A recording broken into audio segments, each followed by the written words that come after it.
मैं पहले अपने मुंह को तलाश कर रहा था कि वो, क्योंकि चम्मच का आइडिया नहीं था, चम्मच सीधा उल्टा या प्लेट किधर है, वही मुश्किल में रहा था। कोई चीज नाक में ना चली जाए या गिर ना जाए, कपड़ों पे ना आ जाए। मुंह में आपके कुछ भी आ रहा है, आपको पता ही नहीं चल रहा कि कब क्या आ जाए मुंह में।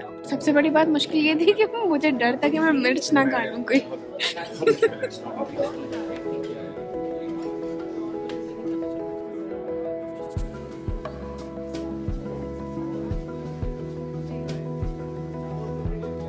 इसके ज़रिए जो हम मैसेज देना चाह रहे होते हैं वो एम्पैथी का मैसेज देना चाह रहे होते हैं। जो कम्युनिकेशन गैप होता है between person with disability and without disability, उसको ब्रेक करने का हमारा मकसद होता है। और जो कोई मकसद होता है ऑफ कोर्स वो अवेयरनेस होती है।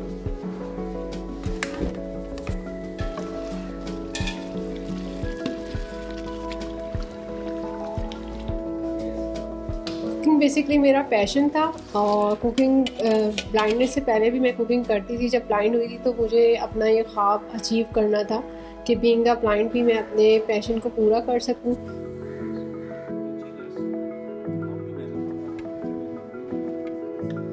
शुक्र अदा हो रहा है, अंदर से निकल रहा है शुक्र कि हम लोग जो हैं वो इस चीज़ की अल्लाह ताला ने जो हमें आंखें दी हैं, एक बहुत बड़ी नेमत है। वो लोग के जो कि नाबीना है वो इसको एक्सपीरियंस करते होंगे, हम तो उनके दुख को, उनकी जिस चीज़ से डिप्राइव्ड हैं वो उसको फील कर रहे हैं। हमें इतनी मुश्किल हो रही है, वो तो अपनी पूरी पूरी लाइफ गुजारते हैं बगैर आइज़ के। मुश्किल के अलावा it was more of an eye opener, although my eyes are closed. एहसास हुआ कि जो लोग देख नहीं सकते उनके लिए बहुत सारी चीज़ें जो हैं, जो हम आसान समझ रहे हैं, शायद उनके लिए बहुत मुश्किल होती हैं।